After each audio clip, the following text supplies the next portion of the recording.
Alright, so today I wanted to make a video and I'm going to title it The Strange Death of Canada. And why is that? Is because Canada is slowly, and I think I would argue, and I'm going to get into that, going downhill at an increasingly fast pace. Um, and there's a lot of reasons for that, probably some that I'll forget, so bear with me. But the main thing is that this whole virus scenario, I think, is really um, made the whole situation go a lot faster. And that prior to the whole virus scenario, I think there still was some hope. There definitely was still some hope. But after this, I don't think there's a whole lot of hope. Um, and why is that? Well, like I say, several reasons. Number one, I think we've almost doubled the debt since the whole virus scenario, and it's only a matter of time until we have doubled the debt since the whole virus scenario.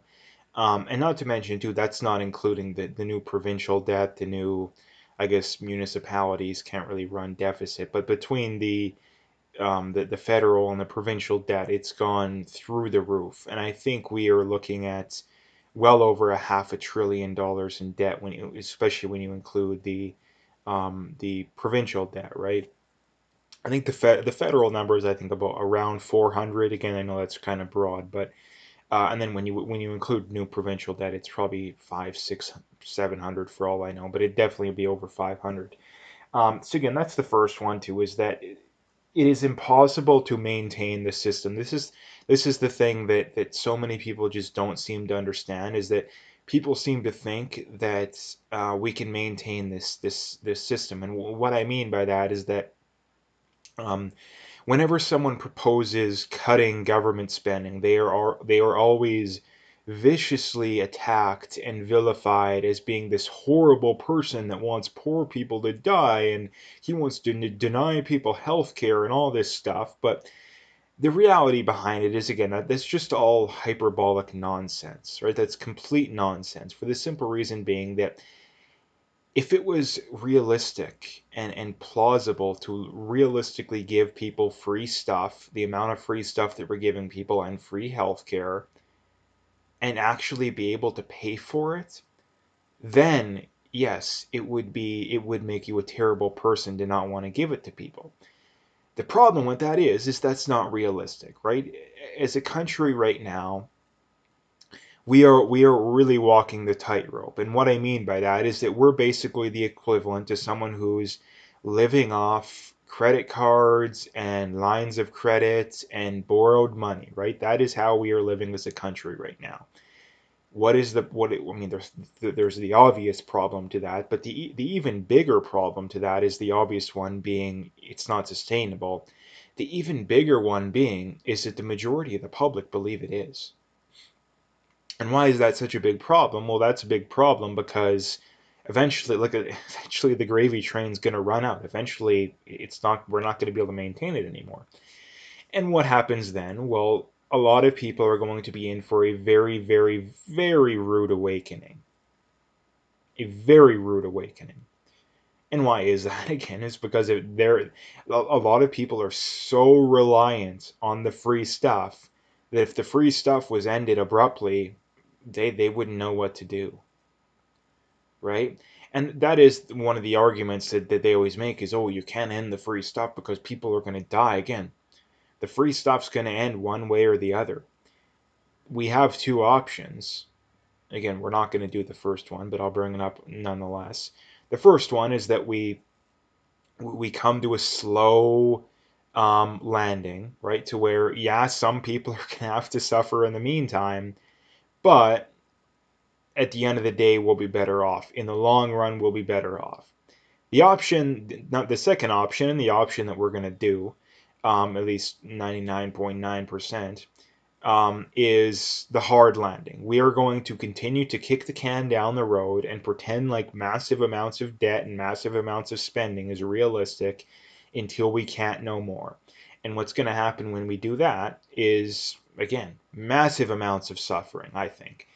Um, So again, that's the first thing. The other thing in Canada too, that the strange death of Canada, the very important aspect too, is that we have no political opposition to this stuff. There's no, at least political opposition that has any power. There technically is some legitimate political opposition to this madness. There's just none that are, have enough power to do anything about it.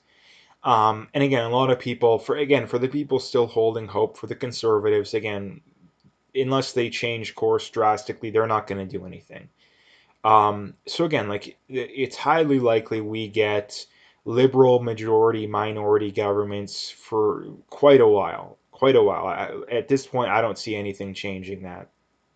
The only thing that would change it, I believe, is number one, a complete collapse, or number two, the conservatives actually get their head out of their you know whats. And I don't see anything like that happening anytime soon. And again, I think that's the other big problem too, is that the conservatives are no longer conservative. You have the liberals and the liberal lights. I mean the essence of the political spectrum in Canada, in a nutshell, is that I mean the NDP they're far left. They've pretty well always been far left, at least as long as I can remember. The liberals used to be moderate as recently as maybe 10 years ago, maybe 15.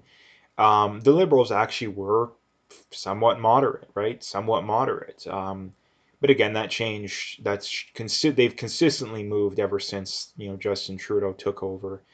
Um, and then the conservatives basically moved left to where the liberals were in like the 90s and the early 2000s, right? That is the Canadian political spectrum in a nutshell. And again, at the provincial level, it's another rabbit hole, but so again, that's the political aspect of it. The political aspect of it is that we have a government that's consistently moving further and further left, um, and we have no opposition, right? And again, so another big aspect of this going forward, why I'm so confident in saying this stuff too, is that the problems we face in society are only going to get worse. And what do I mean by that? Well, number one, the one thing that I know for sure is that the gap between the rich and the poor and this class stuff, it's only going to get worse. And why is that? It's because the solution to the problem, at least according to the majority of the public, is more of the same, right? The solution, at least according to the majority of the public, is just more of what caused the problem in the first place. And what happens when you do more of what caused the problem in the first place? The problem only gets bigger, right? The solution to the gap between the rich and the poor would be very simple. It would be deregulate, cut taxes, stop making the barrier to entry to get a decent paying job and to work your way up the ladder so hard, right? The fact that it seems like, unless you're going to work in the trades, you pretty well need a college degree to get anything more than a maybe 15, 20 buck, $20 an hour job these days.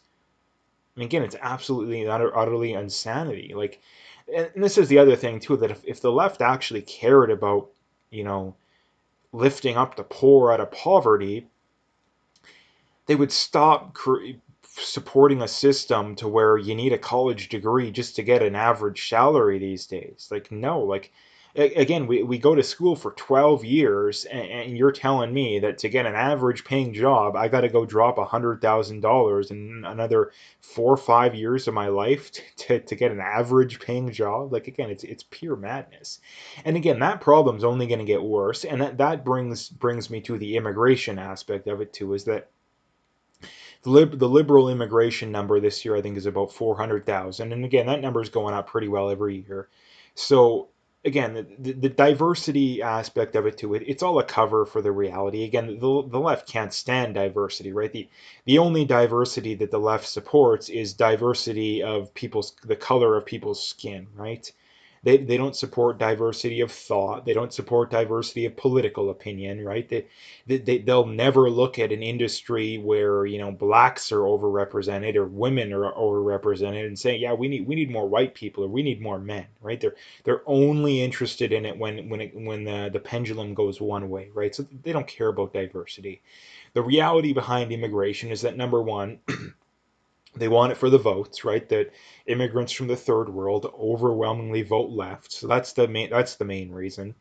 Um, the second reason too is that the corporations love it because it's cheap labor. Again, the left likes to claim how much they hate the corporations, but they also support the corporations bringing in cheap labor to exploit the workforce. Well, the left would bring up, oh, well, $15 an hour minimum wage will solve all that. Well, no, it actually won't, because the big corporations love higher minimum wages because it just drives their competition out of business. The big corporations, it's easier for them to automate. It's easier for them to, I don't know, go build a plant overseas. But can your local, outlet do that? No, of course they can't. So again, that's not a solution. So immigration's also keeping the cost of housing artificially high.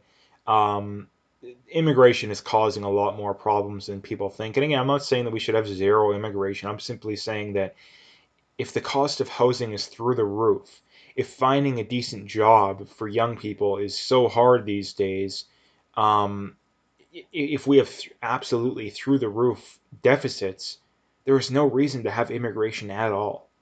Like none. There is not a reason to bring in one immigrant until those other problems are figured out. Now, again, if we can figure out those other problems, then gladly I'll have the conversation. But until then, we can't do it because number one, we can't afford it. Number two, you're screwing over the current generation. And number three, it's a lot of times it's not even better for them because a lot of these people, they go from living in poverty and um, wherever they were from to living in poverty here. Like, what's the difference? It's not much of a difference, to be honest. Again, so that's a big problem. But at the end of the day, the other big problem I think too nowadays is that people are just so heavily propagandized. Public schools do such a terrible job teaching people. The mainstream media basically exists to propagandize people. Again, same goes for colleges. They're no better.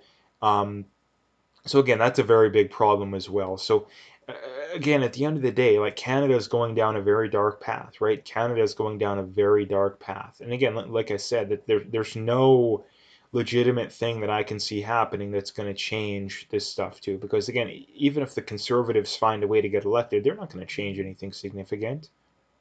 Like, what are the conservatives going to do? What is Erin O'Toole saying that's going to change anything significant? I can't think of one thing. Like, not one thing. I can't think of one thing um, that Erin O'Toole's talking about that would change Canada's trajectory. He doesn't want to cut immigration. He doesn't want to push back against all this woke garbage. He doesn't want to do any of it. Does he want to deregulate? Does he want to, I don't know, does he want to defend Alberta's oil and gas industry? I mean, maybe a little bit, but not enough to where it's actually going to change anything. He's big on climate change. He doesn't want a carbon tax, but he wants something that's pretty much the same thing. And again, the provincial, I'm going to make another video on Alberta, so I'm not going to get too much into the provincial aspect of this, but at the provincial level, things are just as bad, right? The only provinces left that had some hope, I think, were Alberta and Saskatchewan. But Alberta, I think, is on the way to on a very dark path as well. Same goes for Saskatchewan. So again, there's no hope there. So again, that's the problem at the end of the day. Like there's no realistic way out of this, right? That um, at the end of the day, the ship is going down. The ship is going down one way or the other, and I think the best scenario probably is we might as well get it over with sooner rather than later, right? We might as well get it over with sooner rather than later. Now, the one big problem with that too is that the government is very good at kicking the can down the road. If there's one thing that the government actually is good at, it is kicking the can down the road and then giving people the illusion that we can continue to maintain this clearly unmaintainable lifestyle, right? So that's one thing is that this stuff, it very well could take a while. Like it could take, I'm not going to make any hard predictions, but I could see it taking another generation, to be quite honest, but I could see it happening within 5 years, right? So again, we will see how it goes, but at the end of the day, this stuff isn't maintainable. Like it's just not going to happen. There's going to have to be some pushback at some point. The problem is again, I think we're already past the point of no return.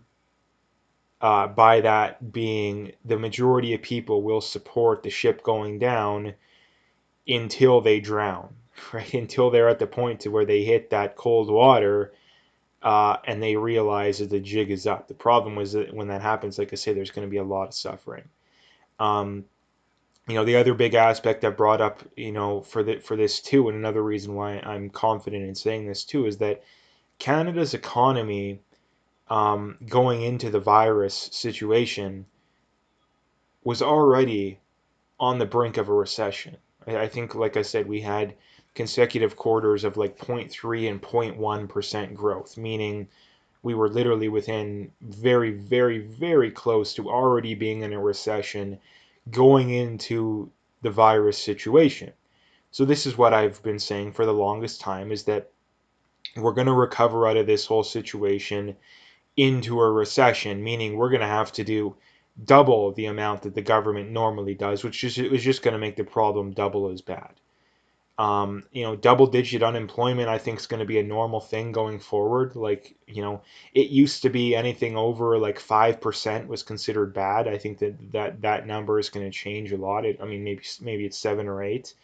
But again, I think seeing 9, 10% unemployment is going to be, people aren't really going to bat an eye at anymore. Um, and again, the thing about the unemployment rate too is that it grossly understates the reality of it, in that it doesn't include people who, aren't looking for work. It doesn't include people who took a job that wasn't as good a paying, as it was as they were, having before. So again, there's a lot of, ways to manipulate that. But again, like, I don't see a way out of this. At least a realistic way. I mean, there's obvious ways out of it. Like, there's obvious ways out of it. And for the people saying, "Oh, what are the solutions?" Well, number one, I don't have all the solutions, right? I don't think anyone has all the solutions, but I think I have some steps in the right direction. And I think some steps in the right direction would, I mean, number one, we got to end the lockdowns, right? We got to end the lockdowns. That it's something that we should have done long ago. Um, Number two, um, we need to get the budget under control. That's something that needs to happen. If that means cutting some services, that means cutting some services. Again, if you're an individual family and you have an unexpected expense that you have to pay for, and let's just say you didn't have a lot of savings, well, you're going to have to cut spending going forward, right? So, and that is what we need to do as a country. Yeah, it's not the best, it's not fair, it's not this or it's not that. But again, at the end of the day, I know people don't like it, but it's got to happen. Um, so that's something that needs to happen. We need to deregulate. We need to stop, going after the oil and gas industry for no reason. Cutting immigration, I think, would be one of the most valuable things we've done in a long time, because, again, that would, stop artificially propping up real estate prices. That would stop, making the barrier to entry into getting a decent paying job these days so hard. That would increase wages pretty much by default.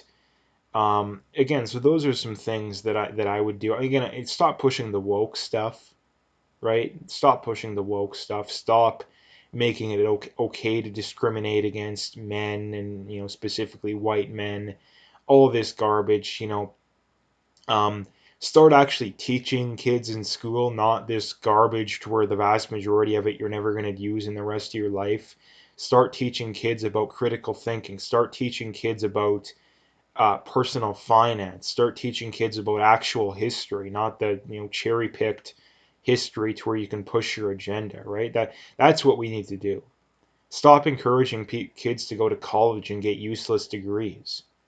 Right? Stop forcing businesses basically to only accept people that have degrees, right? Like, most of these jobs to where you quote unquote need a degree, you don't actually need a degree. The reason why you quote unquote need a degree is that the business or the industry, they need some way of weeding out the weeding people out, right? Because there's so many people applying that, they need a way of weeding people out. So, oh, you need a degree, right? When in reality, it should be, if you're a good hiring manager, you should be able to have a 10, 15, 20-minute conversation with someone, you know, assuming that their resume is good, and be able to tell with a very high degree of accuracy whether or not they would be a good fit. If you can't do that, you have no business hiring people, in my mind. Um, but anyway, again, those are just some things off the top of my head. I would have to come up with a whole long list of things. But again, if we did stuff like that, I think we would be doing just fine. I think another big thing too is that completely scrapping the fiat money system, that would do, of all the things, that would probably do the most help, because the fiat money system enables a lot of these other problems. The fiat money system enables mass immigration. The fiat money system enables artificially high real estate prices. The fiat money system enables these big giant massive welfare states, the free healthcare, the free this, the free that. To be quite honest, if there was only one thing I could do, that's what I would do, right? That's what I would do. So anyway, that's what I wanted to bring up today. Like I said, if you liked the video, make sure you hit that like and subscribe. If you haven't already, make sure you check out those links below. Follow me on those other platforms if you haven't already. If you want to donate, you could do that as well. Again, I would very much appreciate whatever support I can get. But like I said, at the very least, just hit that like and subscribe and stay tuned for more.